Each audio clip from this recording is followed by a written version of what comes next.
विकास एक बहुत मेहनती और शरीफ लड़का है। उसकी पत्नी प्रिया और माँ गीता हर समय लड़ती रहती है, लेकिन वो बेचारा ना तो माँ को समझा पाता है और ना ही पत्नी को। उन दोनों की लड़ाई में नुकसान हमेशा विकास का ही होता है। एक दिन विकास थका हारा ऑफिस से घर लौटा। प्रिया, चाय बना दो ना, मैं बहुत थक गया हूँ। अपनी माँ से कह दो, बना देंगी। वैसे भी तो दिन भर खाली बैठी रहती हैं। माँ, आप ही चाय बना दो ना। पत्नी के बोलते ही माँ के पास आ जाता है। तेरी पत्नी के हाथ में मेहंदी लगी है क्या? बोल उसे, वो क्यों नहीं बनाती? आप दोनों से बोलकर ही गलती कर दी मैंने। मैं ही बना लेता हूँ चाय। बस ये बता दो, आप दोनों को पीनी है या नहीं? बेचारा विकास थका हारा ऑफिस से आया और चाय बनाने किचन में घुस गया। चाय बनाते बनाते वो सोचने लगा, क्या किस्मत है मेरी, कोई चाय तक पूछने वाला नहीं। ऑफिस से थके हारे आओ और खुद चाय बनाओ। हे भगवान, ये दोनों कब सुधरेंगी? विकास चाय बनाकर ले आता है। तीनों चाय पीते हैं। चाय पीकर प्रिया ने कहा, चाय तो बहुत अच्छी बनाई है आपने, मजा आ गया। आज बहुत दिनों बाद इतनी अच्छी चाय पी है। हाँ, देख ले, ऐसे बनती है चाय। तेरी तरह नहीं, पानी उबाल कर दे दिया बस। अरे कुछ सीख ले मेरे बेटे से। माँ जी, आप ही सीख लो ना कुछ। आप भी तो ऐसी चाय बनाती हो जैसे काढ़ा बना दिया हो। अरे अरे, फिर से शुरू हो गई आप दोनों। मैंने चाय आप दोनों की लड़ाई खत्म करने के लिए बनाई थी, लेकिन आप दोनों किसी ना किसी तरह लड़ाई करने के बहाने ढूंढ ही लेती हो। वैसे कल मैं ऑफिस नहीं जा रहा हूं, इसलिए आप दोनों से हाथ जोड़कर कहता हूं कि कल घर में मुझे किसी तरह की कोई लड़ाई नहीं चाहिए। विकास ने अपनी पत्नी और माँ को समझा तो दिया, लेकिन ऐसा संभव ही नहीं था कि उन दोनों में किसी बात को लेकर बहस ही ना हो। जैसे ही सुबह विकास की आंख खुली तो घर में जंग हो रही थी, और आज उस जंग का विषय था कपड़े कौन धोएगा। माँ, प्रिया, आप दोनों को कल समझाया था ना कि लड़ाई नहीं लड़नी है। मैं अपने घर में एक दिन चैन से रहना चाहता हूँ। ये बात क्यों नहीं समझ में आती आप दोनों को? अच्छा जी, मैं कहाँ लड़ रही हूँ? आपकी माँ ही हर समय सर पर सवार रहती है। अगर ऐसे ही चलता रहा ना तो मैं घर छोड़ दूंगी। अरे तो चली जाना, तुझे रोका किसने है?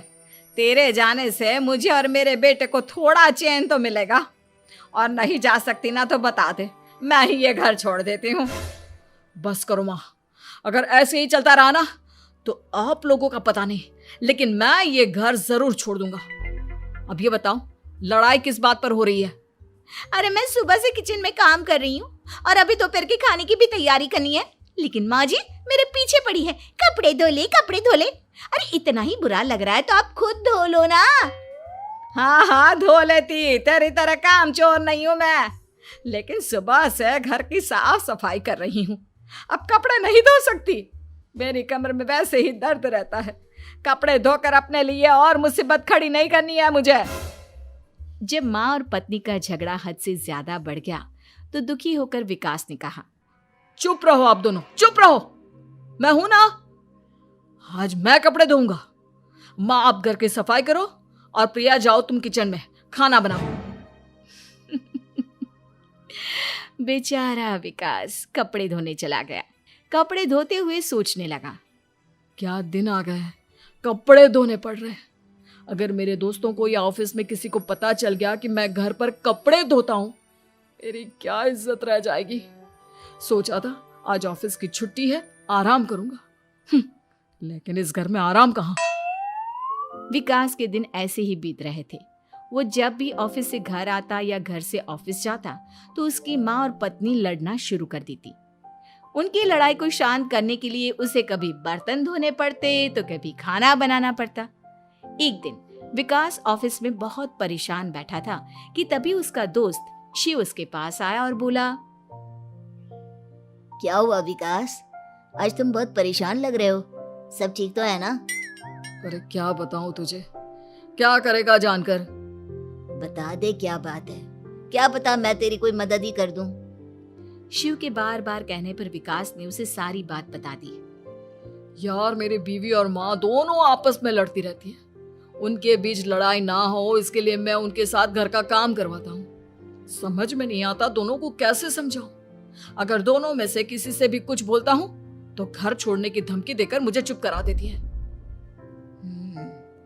समस्या तो बहुत गंभीर है, लेकिन इसका समाधान है मेरे पास।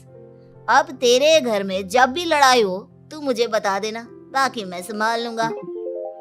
शिव ने विकास को सारी बातें समझा दी। शाम को विकास घर पर पहुंचा तो वहां पहले से ही लड़ाई का माहौल था। क्या हुआ माँ, आज किस बात पर लड़ाई हो रही है? तेरी कामचोर पत्नी ने आज सुबह से बर्तन नहीं धोए। मैं बोल रही हूँ बर्तन धोने के लिए तो मुझसे लड़ रही है। और बेटा अब तू बिना मुझसे लड़ने मत लग जाना, नहीं तो मैं घर छोड़ दूंगी। हाँ प्रिया, क्या है ये सब? तुम क्यों माँ से झगड़ रही हो? अरे मुझसे क्यों पूछ रहे हो? मैं तो दिन भर काम में लगी रहती हूँ। अपनी माँ से पूछो, जब तक मुझसे लड़ नहीं लेती ना इनके दिन की शुरुआत नहीं होती। और अब अगर आपने ज्यादा सवाल जवाब किया ना तो मैं घर छोड़ दूंगी। हाँ। जब दोनों की लड़ाई हद से बढ़ गई तो विकास ने शिव को फोन किया। शिव अपने साथ 2 औरतों को ले आया। आप दोनों हमेशा लड़ती क्यों रहती हो? और आप दोनों को कुछ समझाओ तो समझ में नहीं आता, और ऊपर से घर छोड़ने की धमकी अलग से देती हो। अब एक काम करो, आप दोनों अपना अपना सामान उठाओ और निकलो यहां से। मैं अपने लिए नई पत्नी और नई माँ ले आया हूं। नई माँ और नई पत्नी की बात सुनकर गीता और प्रिया हैरान हो गई। गीता तुरंत बोली, हाय हाय बेटा, नई पत्नी तो लोगों को अक्सर लाते देखा है, लेकिन ये नई माँ कहाँ से ले आया? बेटा मैं ही तेरी माँ हूँ, ओरिजिनल। आपने मुझे इतना बड़ा धोखा दिया, आप दूसरी पत्नी ले आए। आप तो प्यार के बहुत बड़े बड़े दावे करते थे, आज आपने मेरे साथ इतना बड़ा धोखा किया। आप दोनों हर समय लड़ती रहती हैं और दोनों के साथ घर का काम मुझे करना पड़ता है। ऊपर से आप दोनों हर समय घर छोड़ने की धमकी देती रहती हो। और क्या करता मैं? आप दोनों ने मेरे सामने कोई और रास्ता ही नहीं छोड़ा। लेकिन ये दोनों बिल्कुल ऐसी नहीं है। ये दोनों बहुत अच्छी हैं, आपस में कभी नहीं लड़ती और तुम्हारा बहुत ख्याल रखेंगी। अब या तो तुम अपनी पुरानी माँ और पत्नी से बोल दो कि ये घर छोड़कर चली जाए, या फिर तुम ये घर छोड़ दो। तुम अपनी नई पत्नी और नई माँ के साथ मेरे घर में रह सकते हो दोस्त। जब बहुत बोलने के बाद भी गीता और प्रिया घर छोड़ने के लिए तैयार नहीं हुई तो विकास घर छोड़कर जाने लगा। विकास मेरे बच्चे, बुढ़ापे में अपनी माँ को छोड़कर मत जा। मैं तेरे बिना नहीं रह सकती। आज के बाद मैं कभी भी बहू से नहीं लड़ूंगी। मुझे माफ कर दे मेरे बेटे। मुझे भी माफ कर दो। अब मैं कभी भी माँ से या आपसे घर का काम नहीं करवाऊंगी और ना ही मैं लड़ूंगी। सारी बात ठीक है, लेकिन ये जो आप दोनों बात बात पर घर छोड़ने की धमकी देती हो, उसका क्या? प्रिया और गीता एक साथ बोल पड़ती हैं। नहीं नहीं, हम कभी घर छोड़ने की बात नहीं कहेंगे। नहीं नहीं, हम कभी घर छोड़ने की बात नहीं कहेंगे। माँ और पत्नी के इतना रोने पर विकास ने उन्हें माफ कर दिया और शिव उन दोनों औरतों को वहां से लेकर चला गया।